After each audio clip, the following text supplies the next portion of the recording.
All right, ladies and gentlemen, hello and welcome to another episode of AnCap Radio. I'm your host, Adam Carswell, joined today as always by Dave Henderson. If you could let me know by maybe dropping some emojis in the chat there. This is the first time we're trying Twitter Spaces on desktop. I know we've been waiting for this for a while. It looks like my audio is going through there, but Jaffer, Pop Carta, Nick, good to see you. If one of you could just tap the little emoji reactions button here on Twitter Spaces, give me a thumbs up. Let me know if you can hear me. It looks like Dave, can you hear me? Hi, Adam. Good morning. It's I can hear you clearly. Thank you.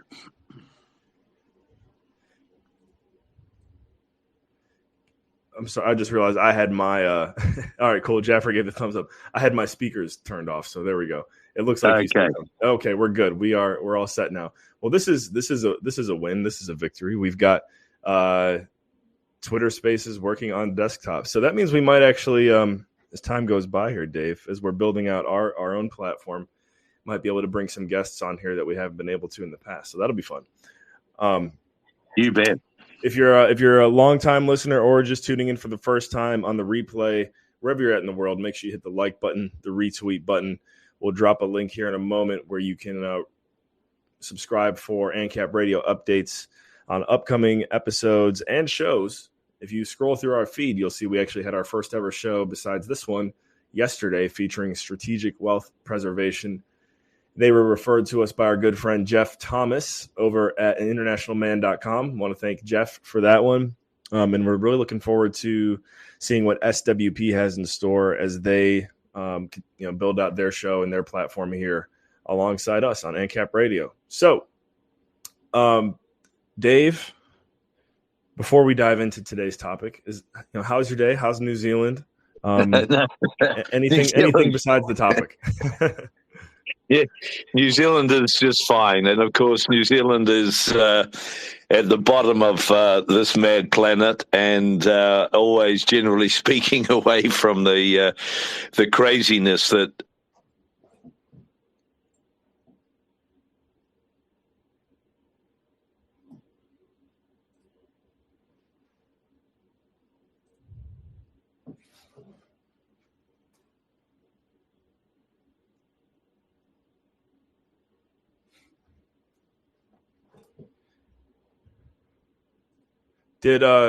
Can you check your phone there, Dave? And I'm not sure why. It seems like your audio may have cut out there. Yeah. Oh, there we go. He's back. Okay. Yeah. Are you an H.L. Mencken fan, Adam? Not yet. Enlighten me. You don't know H.L. Mencken? Well, H.L. Mencken was a wonderful. He was a newspaper editor. But a great philosopher for the Baltimore. He wrote in the Baltimore Sun at the turn of last century. He died in 1954, I think. But and of course, he's at a time when newspapers were in their ascendancy, and he was just a superstar. Wrote a number of books, but he had this great quote that I'm reminded of course, every election, which is that governments are basically brokers and pillage, and that elections are sort of an advanced auction of stolen goods. And of course, I'm watching in New Zealand going through its election period prior to this weekend, where everyone goes out to vote. And of course, each party comes out and they says, well, we're going to do this for you. And then the next party comes out and says, yes, well, we'll do that as well, but we'll do X in addition to that. And, just on and on it goes. And of course, it's just appalling behavior. But if you get the chance, in fact, if any readers get the chance, listeners get the chance, indeed, try and find anything you can of H.L. Mencken to read, because he wrote so beautifully. His prose was magnificent, but more importantly, his political insights were just sensational. So I have to agree with that. I'm looking at his Wikipedia here now that you mention it, and it sounds like he he probably would have some pretty strong opinions about what we're looking at in the headlines of the news today. Oh yeah, very much so. No, he was he was ridiculously insightful and very, very rational. And of course, for us, Adam, he very much philosophically on side, which, of course, as we know, is both rare and certainly very rare in a newspaper editor. Unfortunately, today there probably isn't one. But so his stuff's well worth reading. He was also a big boxing fan.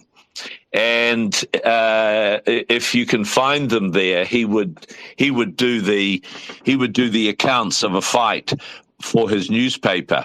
And if you can imagine back then, we're talking, say the 1920s, is that you would go to a boxing match, but and attend it. But that was really your only. The newspaper was really your only ability to learn about the match, of course, because no TV and radio. But you would read his accounts of the boxing match, and you were right there in the fight. He was his style was just so magnificent. But anyway, as I said, Adam, we're watching the advanced auction of stolen goods going on in New Zealand at the moment, and it's just appalling. But anyway, we've had for 6 years the Socialist A government, and for the next 3 years we'll probably end up with Socialist B government, which is slightly less socialist than Socialist A. So, but ain't that the story of the world? That is the story of the world, and one story that's been going on since well before our time, and really ever since documented history or modern history has existed, is what we're looking at right now with the Middle East. I think back to the good old days in my government indoctrination camps growing up, and they tell you about the Crusades and all these other things. Yeah. I heard there was a great piece by Chris McIntosh recently on just how funny it is they make you memorize the dates. It's like it's not the dates that actually matter here. It's what actually inspired the events to occur is what we should be paying attention to. To be honest, Dave, I don't know where this one begins, except for maybe 7,000 years ago. So, yeah. Go ahead. Well, funnily enough, relatively speaking, the Crusades are a recent event in this story, aren't they? That goes back literally thousands of years. 4,000 or 5,000 years, maybe longer. And I mean, I'm a moderate student of history, but this is just been a pigsty through here, hasn't it?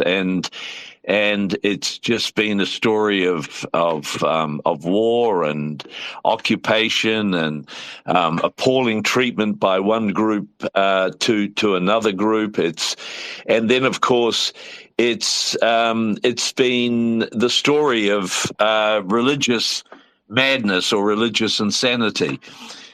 So it's a very sorry venue. Right. And yeah.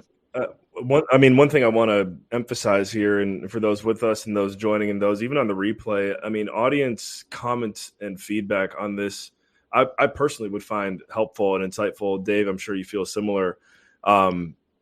Just to kind of know your take on what's going on right now, because I think the big question is always who's right and who's wrong. Yeah. And I know, Dave, you were heading that direction. I kind of cut you off there. No. But that seems to have been the argument for thousands of years. Yeah. Is who's right and who's wrong. Yeah. And is there even a right and wrong in the world of being an anarcho-capitalist? Well, and that is part of the problem, isn't it? Is that this is all about each side cheering and jumping up and down and saying we're right and you're wrong and throwing rocks at each other. One thing that I often reflect on is, and this is a good example, is, this is just a moment in time that we're seeing right now. It's just another event in the long, long, long, long appalling history, and the problem is, Adam, is I'm sure everyone who ever listens to me or talks to me is sick of hearing me saying, but it is a problem in philosophy. That's all it is. And, I mean, we're here to promote the Anarcho-Capitalist philosophy, which is the most peace-loving philosophy, political philosophy that can possibly be conceived or applied. And so, that is the issue here, is you've got two sides who want to be right and want to assert their rightness here. And that's why this problem persists. And it's a philosophic pigsty in here, isn't it? And as much as anything, it's a religious pigsty where one group is saying, well, our path to God is this way, and the other saying, well, our path to God's the right way, and it's a different way, and then you just see the carnage that's going on there at the moment. So, no, I don't think either side is right, quite frankly. I think both sides are theologically seriously screwed up and always have been. And politically, both sides are just collectivist societies anyway. And it brings up another important point, Adam, which is the issue of culture, isn't it? And culture is a whole bunch of collectivist values, and they end up being adopted by people as much as anything because of geography, particularly, I was born in this place, and therefore I should be embracing this set of values about how to live my life. And they are cultural values that maybe have been there for an awful long time, but that doesn't give them any moral significance. They're just, in fact, if you look around the world, I mean, cultural values are more often than not the problem.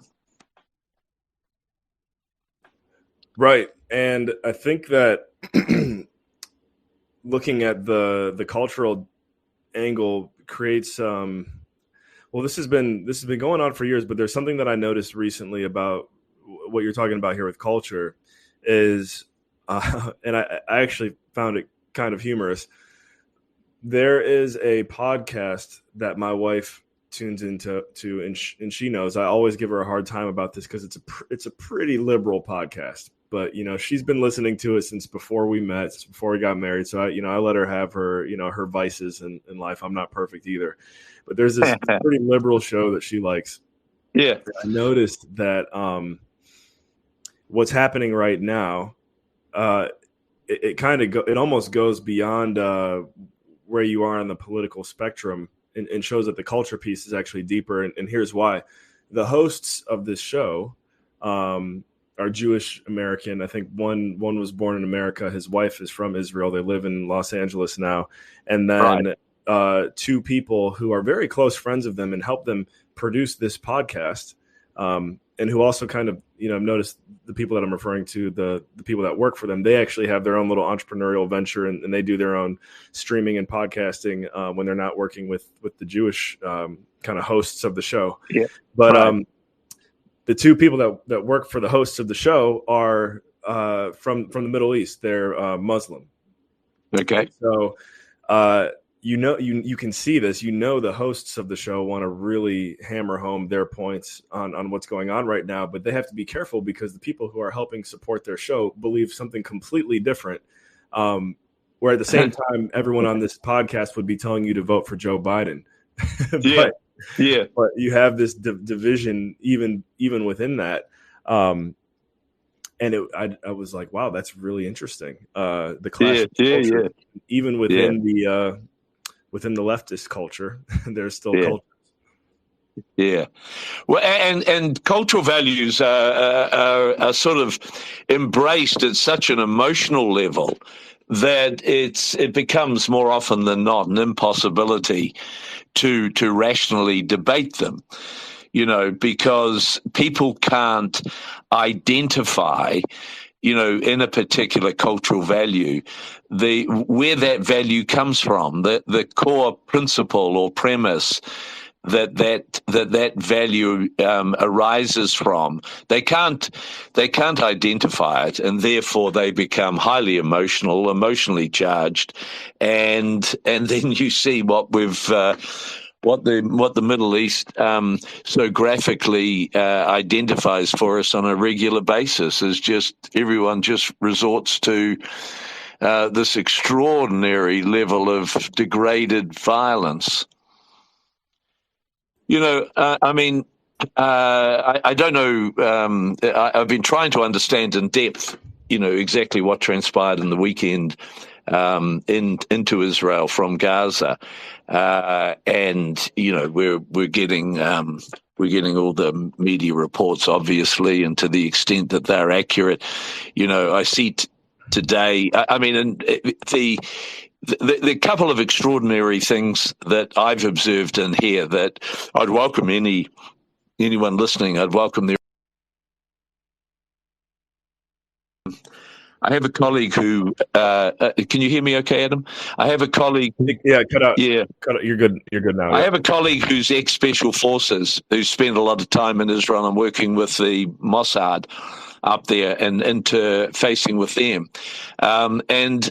He was telling me that his experience with Mossad has been that they are so proud of their intelligence, and they have an incredible intelligence network, as we're very much aware of.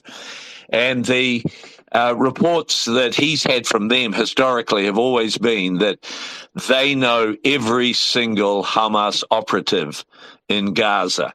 They know they don't just know them. They know their cell phone number. They know their email addresses. They know their address. They know their appearance address. They have, as you can imagine, a serious number of agents and people assisting them in Gaza. So the notion that this could have gone on without Mossad being aware that something was afoot seems quite an extraordinary proposition, doesn't it? Right. And well, I think one thing that you've shared with me that I think is accurate is it doesn't matter what the organization is. People, humans, we're a little bit imperfect, right? So nothing ever goes in a straight line. There you go. We should never really, if somebody's claiming to have all the information they need on someone, although that could be relatively accurate, it doesn't mean whatever their plan is going to go exactly as planned. Yeah.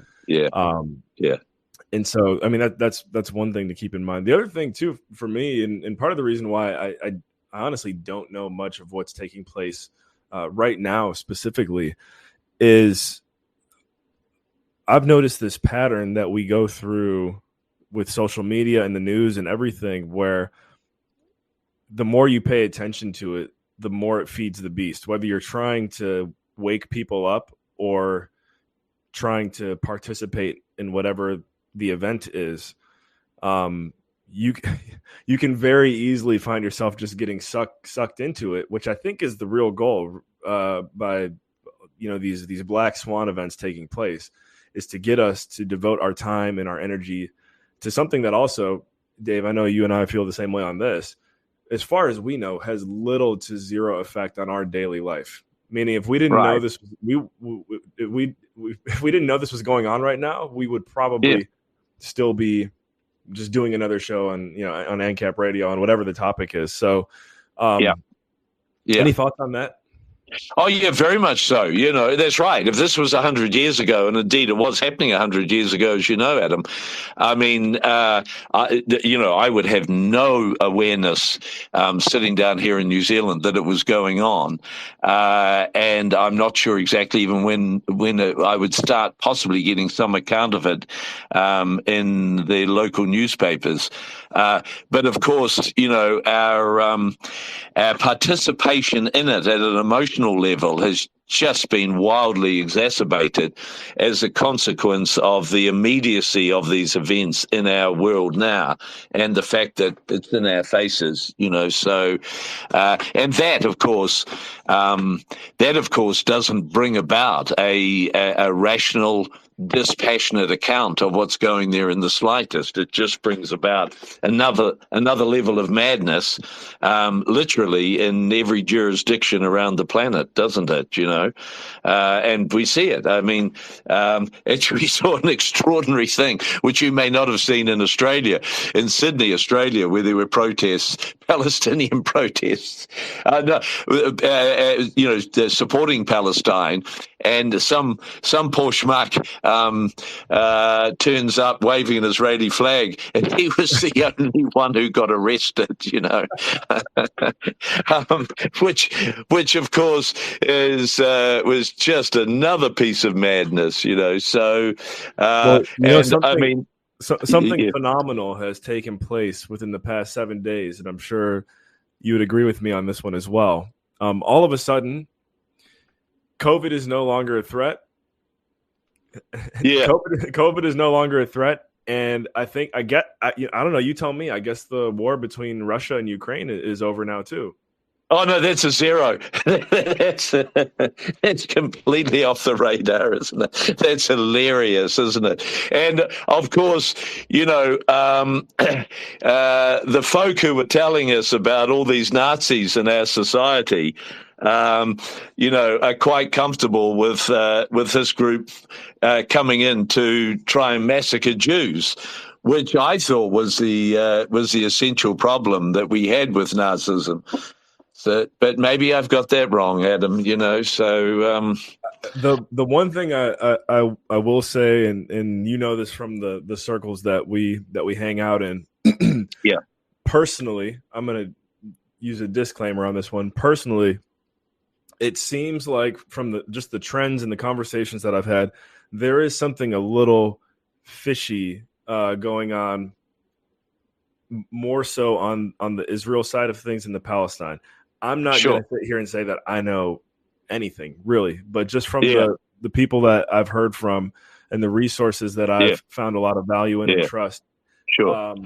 The picture seems, at least in the Western world, to be painted in favor of the Israeli side of this conflict. And it for me, as a Westerner, it makes you wonder, you hear all these other stories throughout the course of your life that have not been true, not been accurate. You've been lied to, from 9/11, who we just had Michael Roberts on here, to COVID, to now right here now.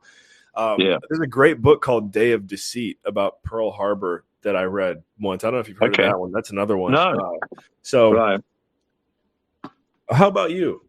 I'm really trying to keep this neutral, but also share my personal thoughts as well.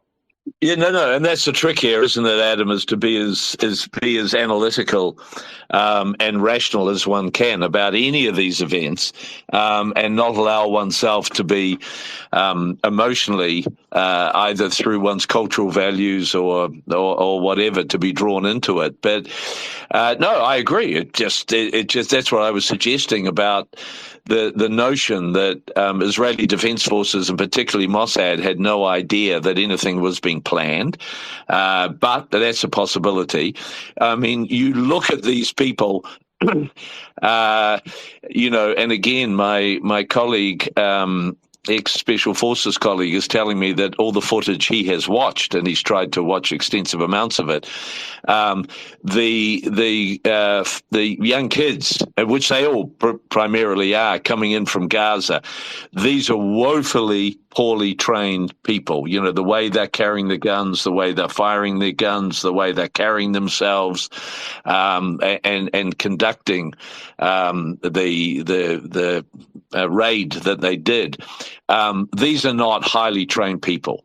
So that, these are just, useful idiots. Now, it goes back to your earlier discussion. I mean, useful idiots screw up on a regular basis, so you've got to believe in whatever the suggestion is, the 1 to 2 years that this incursion was planned over, that some of them, if not many of them, didn't screw up or identify what they were doing, which would have been visible in some way or other, to Mossad and their incredible network through Gaza. The Mossad talk about the fact that, if a leaf blows the wrong way onto the fence that separates Gaza and Israel, they would know about it, and yet, people turn up, they hack across huge sections of it and drive bulldozers and diggers and other equipment through is just extraordinary. But Adam, just excuse me, talking about Israel's response, which we can write the script for, can't we? Because we know exactly how they're going to respond here. But, here's for me is the most significant thing of all of this, is Israel's response is, we are going to wipe Hamas off the face of the earth. Now, firstly, that's just a ridiculously emotional response. But, Adam, that can't happen. And this is the problem here. Hamas isn't a physical facility anywhere. Hamas isn't even a whole bunch of people or any individual. Hamas is a collection of ideas, and you just can't wipe ideas out. And those ideas are going to exist. They've existed for a ridiculously long period of human history, and they're going to continue to exist. And until people get that and embrace that and try and think through rationally what the solution is to that, Hamas and every other, we'll say, evil or misaligned or fucked up a group on this planet is going to continue to exist. Completely agree. And to take it a step further, I would look at what took place around the world during COVID as an example. Yeah. It was an attempt to wipe out a certain way of thinking. It was an attempt. Yeah. It was a reach for control. Saying you're going to wipe an entire people or idea off the face of the planet. To your point, it's impossible. Yeah. And what you actually end up doing, I've heard a phrase once: energy goes where attention flows. So if you're doing everything you can, to your point, Dave, to wipe this idea out, you're actually just bringing more light, more attention to it. And you can kill as bad as it sounds, like you can kill as many people as you want. It actually just kind of takes that thought to the next level. So, and where I was going with that is COVID is there was a massive attempt to, control people and get everyone thinking, okay, getting the jab is obviously the right answer here. And what that ended up doing was, I think, liberating a lot of people, helping a lot of people draw a line in the sand that had never drawn a line in the sand before, bringing people like you and me together. We would have never met if it wasn't for COVID. So, any time someone attempts to control whatever the scenario is in the regard that you're talking about, it's almost always a backfire. So it will be kind of interesting to see where that statement goes. Yeah. No. There can't be these negative events happening, Adam, without the potential for positive, constructive, useful, morally aligned things morally sound things to flow from it. But it is. I mean, let's imagine for a minute that you and I. We had a Hamas fighter who we could actually sit down and have a rational discussion with. It's always interesting to imagine what, and we'll say he in this case because they look predominantly male. He would tell us about why he's there. Why he holds the ideas he holds, where he got them from, and what ideas in particular he's willing to sacrifice his life for, and why he thinks that's all appropriate. Right. We And actually we have a caller, by the way. great. Okay. So let's expand more on that. Thank you. Oh, okay. So, longtime listener and longtime caller, Jaffer. Let us know where you're calling in from, Jaffer, and then what your question or your statement is. Yeah, how are you, friends? Do you hear me? Hey, Jaffa. Hey. Do you hear me? The sound is good? Yeah. Yes. Yeah, Yep. your sound is great, Jaffa. Thank you. You hear Okay, us very okay? good. Yes, I hear. So I'm calling from Canada, and I have 2 points to say. First and foremost, because I see that we are 6 persons. That's not enough, and yeah, unfortunately, and the space is so short. I mean, 1 hour is for me. I think a little bit short for discussing huge topics like that, and especially philosophy. You like philosophy, Dave, and I do too. And you guess that it needs a lot of time to discuss about philosophy and all ideas and things like that. I Yep. attended some spaces, some French spaces that lasted 12 hours. Imagine. Yeah. 12 hours discussing. And you guys, you have just 1 hour. Okay? Yeah, that's it, Jeff. But I could tell you what, we could boil this issue down to such a simple, basic, both identification of the problem and solution in 3 or 4 minutes, if you want to, Jaffa. Yeah. No problem. I'll try to be as quickly as possible. I wanted to speak about culture. You mentioned culture and origins and things like that. Yep. I want to mention that we shouldn't have a short memory.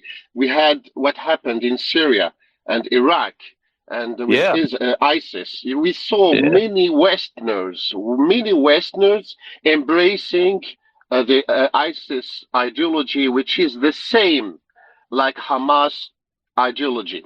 I mean that you don't need to be from Middle East to be in that ideology. Okay, it is first and foremost ideology rather than religion. Religion comes second time after. Okay, Sure. so you have ideology. So I mean too that I can be or a Christian can be Zionist too. It doesn't need to be Jewish to be Zionist. Sure. Okay, do you understand what I mean? So, so this is very important. And what happens in Gaza now, and it's this. It means two ideologies. Okay, they love each other. They know each other, but always the victims are not them. Okay, it's always the poor people and the children, and like we see now both sides. Okay, so so that's the main problem. People are not aware of that, and always they bring it to Palestinians, Muslims, Jewish. No, you know that among these Palestinians, a lot of them are Christians. Okay, Yes. and a lot of them are living together, Christians, Jews, and Muslims, without hating each other. Okay, and there was a lot of example through history where we saw Jews and Muslim living together. Okay, and maybe fighting together against Christians. Look, for example, what happens during the presence of Muslims in Spain. Okay, there were Jews and Muslims there, and when the I don't remember the word in Spanish, Reconquista started.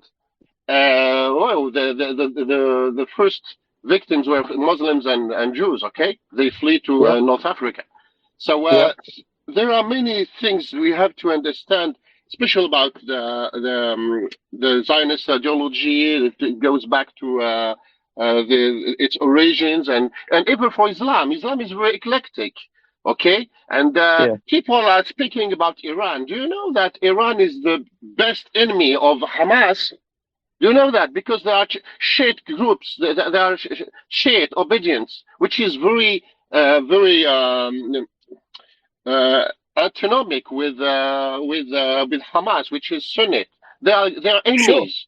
Okay, and people don't know that. And you talk about crusades. Okay, let me tell you that during the crusades, some Shiite groups were giving hand to Christians against the Muslim, the other side, which are Sunnis. Okay, of course. Who knows about this fact of history? Of course. So this is my take, and if you know my position, check out what I'm sharing now on X. You will see I'm sharing a lot of stuff there. Okay, sure. Thank you. No, appreciate that. Yeah, thank you, Jaffa. But it just shows that the whole thing, forgive me, the whole thing is just this disgusting swamp of confused ideas and screwed up, emotionally based theologies and political philosophies, isn't it? And I mean, Jaffa and others who are listening would know that, I mean, the purpose of this show, the purpose of our whole radio station concept is to just disseminate, a simple proposition. And that fundamentally, if you really want to boil it down to a sentence, or indeed just a simple statement, is personal responsibility, complete personal responsibility, and just leaving others alone, making no claim on them, and I mean, the only response, the ultimate response, we'll say, that people always have to someone whose ideas they don't agree with is violence. And as we know, I mean, governments everywhere throughout history have been one thing: the application of force. And I mean, as I suggested earlier, Jaffa, is that nothing demonstrates the problem and the fundamental issue here more than Netanyahu coming out and saying, "I am going to wipe Hamas off the face of the earth." Now you've got to admit that's a reasonably violent response and statement to make, but it also just highlights the problem. And why it's insoluble, because you cannot wipe ideas off the face of the earth.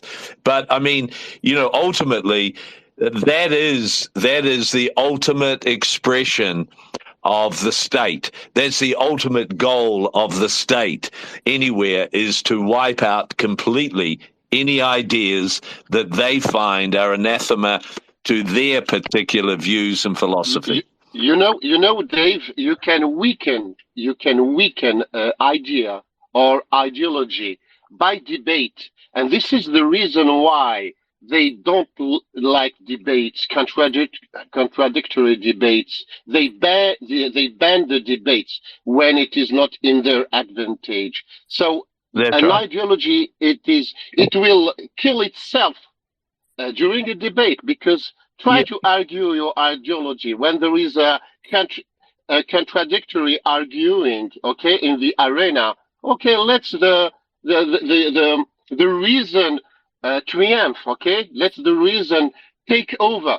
Okay, because it is clear. Okay, when there is lot of arguments and which argument is better than the other one, but it needs debate and clear debate and open debate.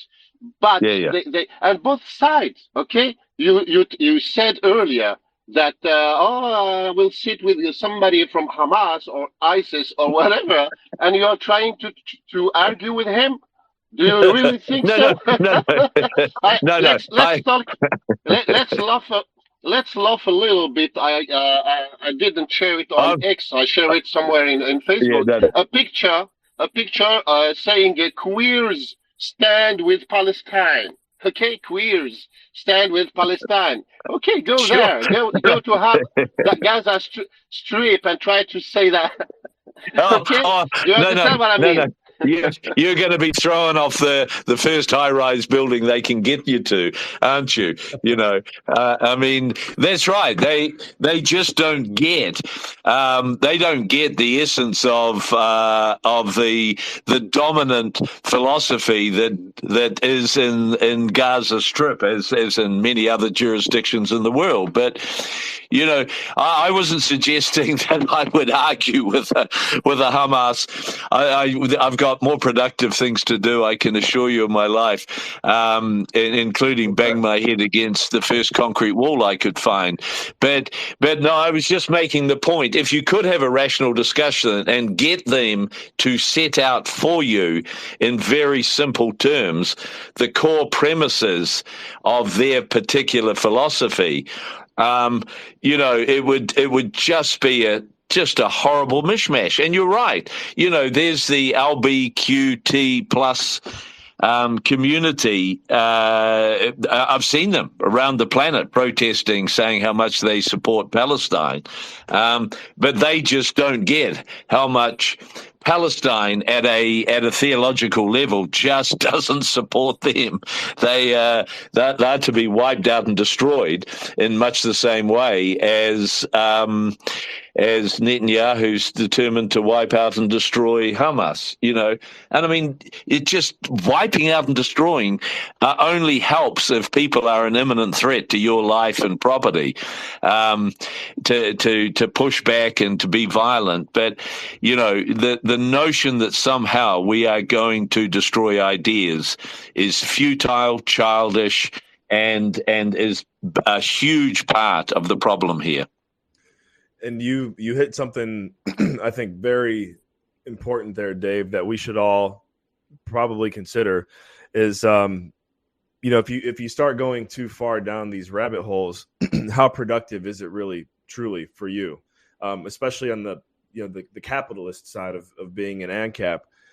Sure. There needs to be a line drawn. Michael Roberts talked about this with the 9/11 stuff he was telling us. He's like, if you want to do 9/11 research 80 hours a week, you can do it. But at the end of the day, like, if there's no line drawn, you just get sucked into this machine and start caring about things that will never affect you for the most part daily. How do you, as an AnCap, Dave, know where to say, okay, that's enough. I'm going to go, do my business as usual today. And by the way, Doug, good to see you here. I see we got Doug joining us.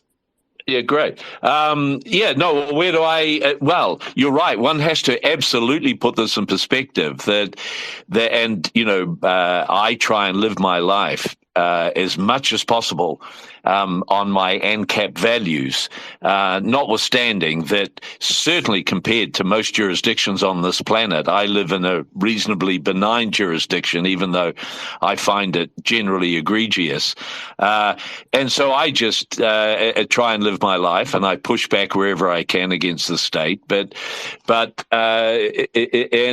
events like the Middle East, I mean, I sit there unsurprised by these events, but recognizing that it is, for the moment, insoluble, and maybe for the next 4,000 years as insoluble as it has been for the last 4,000, and is just going to continue.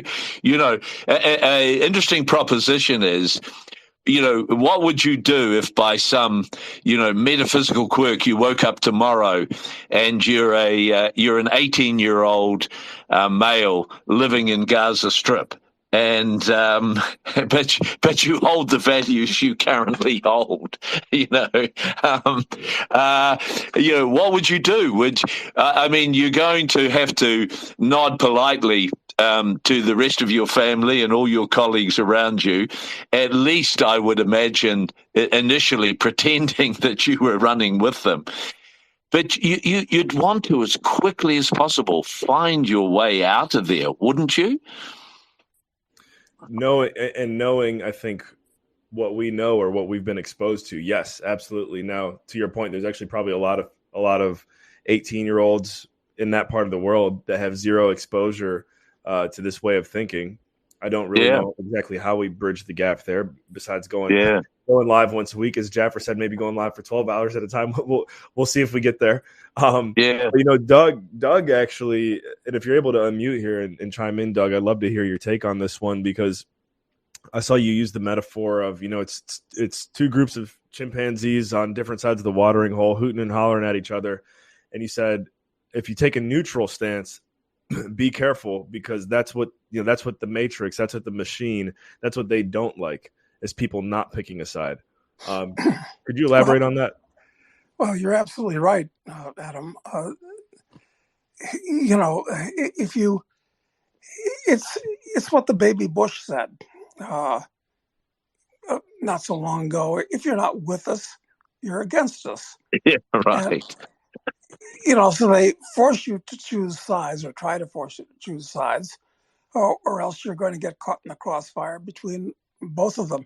Well, my feeling is, I wish no ill to the Israelis and I wish no ill to the Palestinians, but at the same time, a pox on both their houses, because it seems like the whole world, which is hysterical about so many stupid things, from COVID to global warming, and I understand that the next thing on the runway is going to be water.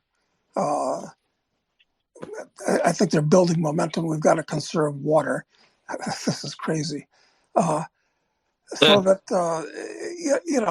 they're going to try to draw you into this. We can all be affected by these idiots. Yeah. Actually, Doug, the one that terrifies me, which is clearly building to be a cause du jour, is mental health. Oh, of course. And, the people who are proposing the solutions to mental health are just terrifying, because at the end of the day, that's the ultimate war, isn't it? As we've been talking about here, is the war on ideas. And sort of some equivalent of lobotomies is a way of trying to eradicate ideas at an individual level, isn't it? And that's got to be on the radar for heaps of people and heaps of groups. I think the Soviets found it to be quite effective to accuse people that had non-politically correct ideas of being mentally ill and incarcerate them and torture them. And so it's a good way to get everybody to keep their mouth shut so the bad guys can do their thing. And, just as a comment, I've always been suspicious of of psychologists and psychiatrists, because they're people that actually think they can figure out what's going on in other people's minds and enforce their opinions on. And in fact, not that I have much personal experience with them, not on the couch certainly, but having met a number of them just in cocktail parties and this type of thing. Yeah, they tend to be the kind of people that actually think they know best for you, and they get a degree. It's all bullshit. I mean, what they're taught in these degrees, and they can enforce their opinions on you. So, isn't it? No, I'm with you. I think that, for me, one of the ultimate tests of intelligence is people's political philosophy. Because if you can't actually rationally conclude a moral political philosophy, then you're acting irrationally. And to the extent that one acts irrationally, one is exhibiting, some degree or other of mental ill health. And I find that whole profession, in the same way as I've interacted with them as you're describing, I find that whole profession to be collectivists to a person. Almost entirely. There are a few exceptions that have been outstanding, like Thomas Saz, for instance, who's dead now. But basically, they're busybodies that want to have their idea of what's right and wrong, and are trying to use their phony baloney degrees to enforce it on you. And actually, the psychiatrists are worse than the psychologists, because mainly Yes. what they do is they pass out really dangerous psychoactive pills, not fun pills, like Yes. cocaine or recreational pills. But these are pills that turn their clients into zombies. Yes, and they are happy that is a solution. It is just revolting, isn't it? Because, Doug, we were talking earlier on, I was bringing up the proposition of Netanyahu's assertion or proclamation that he's going to wipe Hamas off the face of the earth, which isn't the first time in history that someone's declared they're going to wipe one group of people or another off the face of the earth. But and again, Hamas is not there's no physicality about Hamas. It is fundamentally ideas. And you cannot wipe ideas off the face of the earth, which at the moment you can't. There's no device that's capable of doing that, which is actually a very fortunate thing, because we don't want ideas wiped off the face of the earth. Not least, Dave, because we would. You and I and Adam, other guys on this call, we'd be among the first to go up against the wall if that was considered legitimate. Indeed. And I spend a good part of my life, for better or for worse, at war with the state. And when you're at war with the state, and I've seen it in material that I've obtained under what the Americans have as the Freedom of Information Act, is our equivalent here in New Zealand. I've seen the interchanges between these people about me and the need to change me, the need to cause me to somehow disavow myself of core philosophic viewpoints. We've got to go. And then the notion that you put someone up against the wall and put a bullet in their head and therefore you fix the problem is itself just the height of irrationality. I hate busybodies that want to change. One thing that you guys were talking about, I think earlier, was, or were you? I'm not sure because I got onto this call late. Okay, there are some guys from Gaza that launched an attack on people that were minding their own business in Israel. So what do you do about that? And it seems to me that this isn't a war that you bring an army in to kill and destroy wholesale. It seems to me like a criminal action. If you got a bad actor that kills a few people, you hire a detective to go and round him up, and then that seems to be the answer. I mean, that's what should have been done with the 911 thing. I mean, these poor, primitive Afghanis had nothing to do with it. Indeed. So I'm not sure they've ever really found out who was in back of it. I mean, because there were more guys, assuming this is the way it came down, than the ones who were driving the planes. So there was never any criminal investigation. No.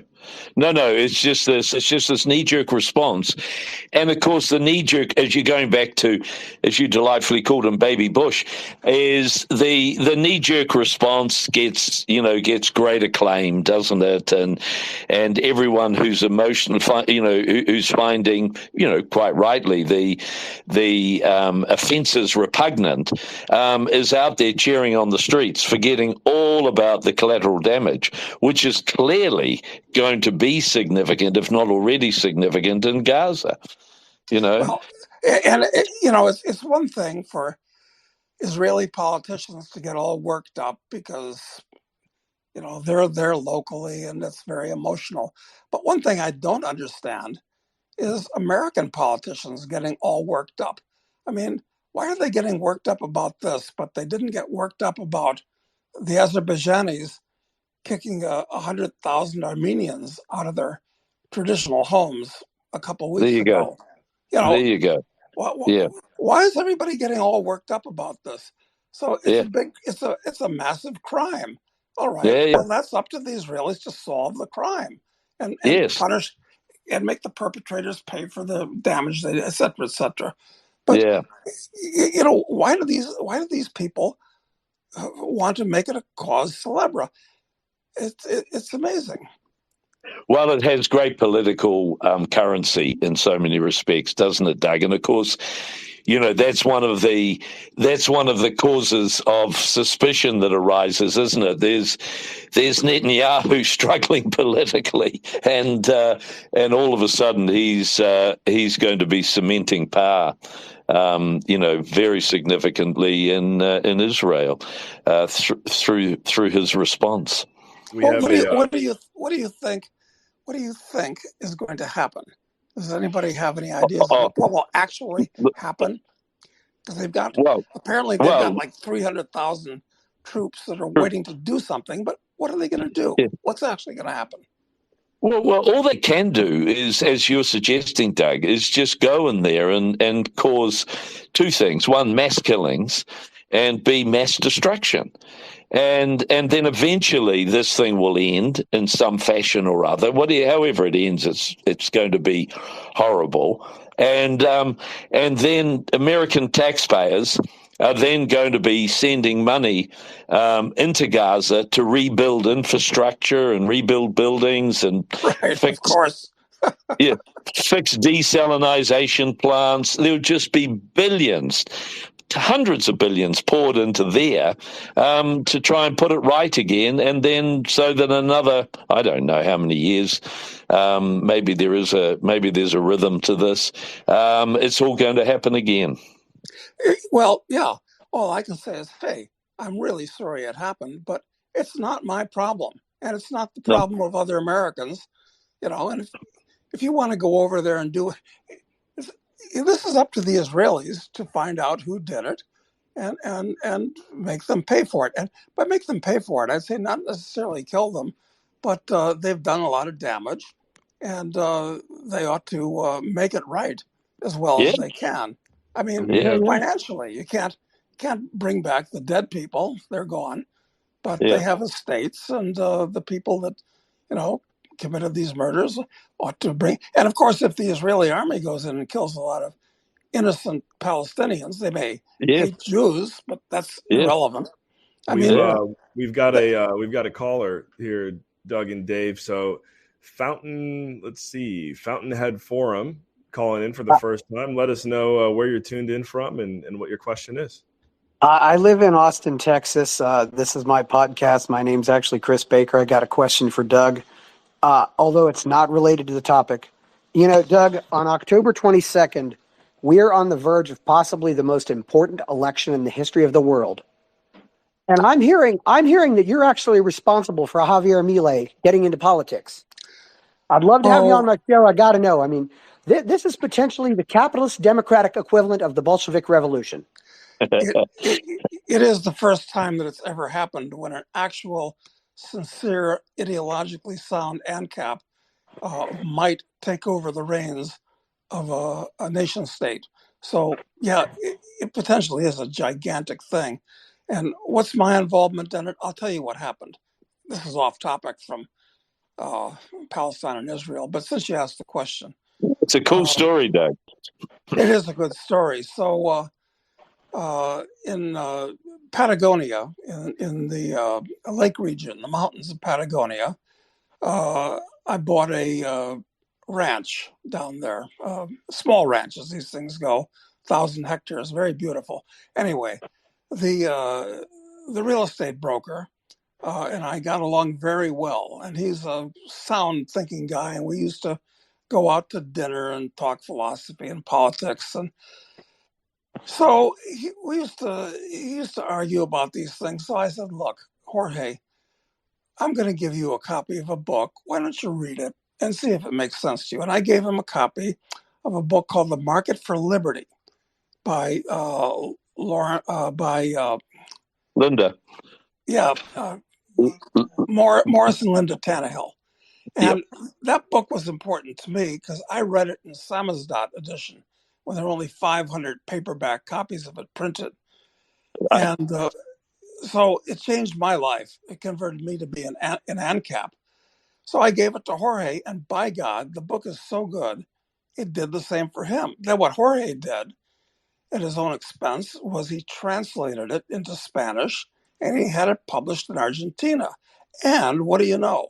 It turns out that Milei got a copy of that book. I wrote the foreword for the book, incidentally. And he got a copy of the book, and it converted him from being whatever he was before, an objectivist, a libertarian free market guy, to an actual AnCap. So I told Jorge that after he's elected, maybe Milei will invite the two of us for lunch at the Casa Rosada. And Jorge said, I don't think so. He doesn't believe in free lunches. That's great. So and of course, Jorge distributed directly to Javier Milei, didn't he? I don't, I asked, I forget exactly how he got it, because this was back in the days when nobody knew who Milei was. He was just another guy, with a podcast or something. Yeah. I'll ask him and find out. Yeah. Well, thank you. Is it Chris? Everyone go check out Chris's show. Sounds like he's onto some cool stuff over there in Austin, Texas. I've done 16 shows talking about Milei, all in English. Yeah. So yeah, thanks a lot, Doug. Are you going to go to Argentina? And assuming he's elected, of course, and watch it firsthand. Have you been to Argentina yet? I've not been to Argentina yet, Doug. I've certainly thought about it. I've also thinking a lot about El Salvador because I've given up on America because I want to go to a place where the women are still civilized. And still woman. I think America is, it's all over here. I mean, the bad guys have won on absolutely every front, so it's a pretty hopeless situation. And come the election in 24, where I'm willing to make money bets that the bad guys are going to win. Well, they're all bad guys, but the Democrats are going to win in this case. You should go down there because it's delightful, and it's the cheapest country in the world. Just about the cheapest country. It's like everything is free. You like that? It's a pleasure.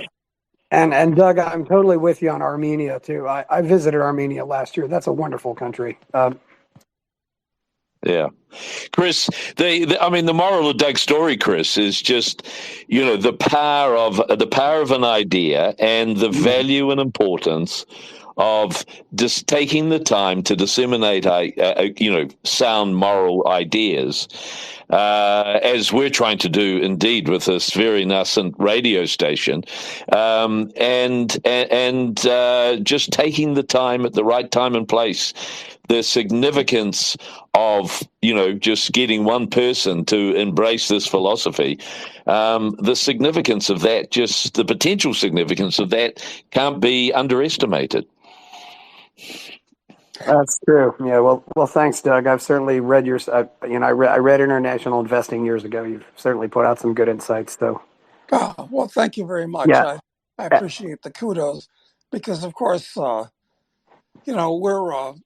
I doubt that we're going to win just because we're so overwhelmed by the numbers involved. But it's a question of good karma, and you just have to do what you can do because you have to live with yourself. Indeed. Yeah, that's the key, isn't it? Yeah. We started off this show, Doug, just briefly, quickly, because I know Adam's pushed for time here, but we started off this show talking about H.L. Mencken, and I was explaining to Adam who he was and our other listeners, and I had raised him in the context of the fact that New Zealand has an election this weekend, and every time the election cycle comes around, I'm always reminded of that wonderful observation of his that governments are basically brokers and pillage, and elections are a sort of advanced auction of stolen goods, which is just delightful. But can you think? I've got every book Mencken ever wrote, but can you think of an easy and immediate H.L. Mencken book that comes to mind that people should make an effort to read? Here's a thought. Mencken is so quotable that maybe the way to start for people that don't know Mencken, and everybody should know Mencken, is to go on the internet and call up Mencken quotes. There you go. And then you get, like 100 of his best quotes. Yeah. And they're just shockingly good. I think that's the way to start, actually. Actually, it's a very good idea, yeah. And I'll try and think of some other links. But Doug's right. That is just a wonderful introduction, is to go through those, because if you have any affections whatsoever for this philosophy, you'll be so inspired by his insightful little observations that he made repeatedly through his life. And he was a world-class wordsmith. So, his thoughts are great, and the way he phrases them are at least as good. So it's a pleasure reading his stuff. Isn't it just? I was also reminding Adam and talking to listeners about his writings, his commentaries on boxing matches.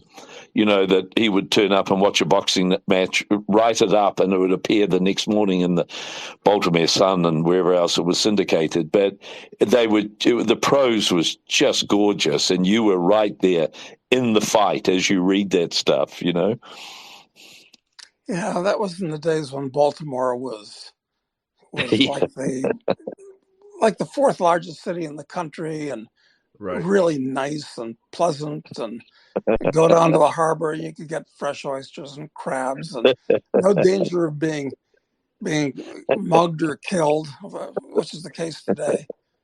Yeah, it's an awful cesspool today.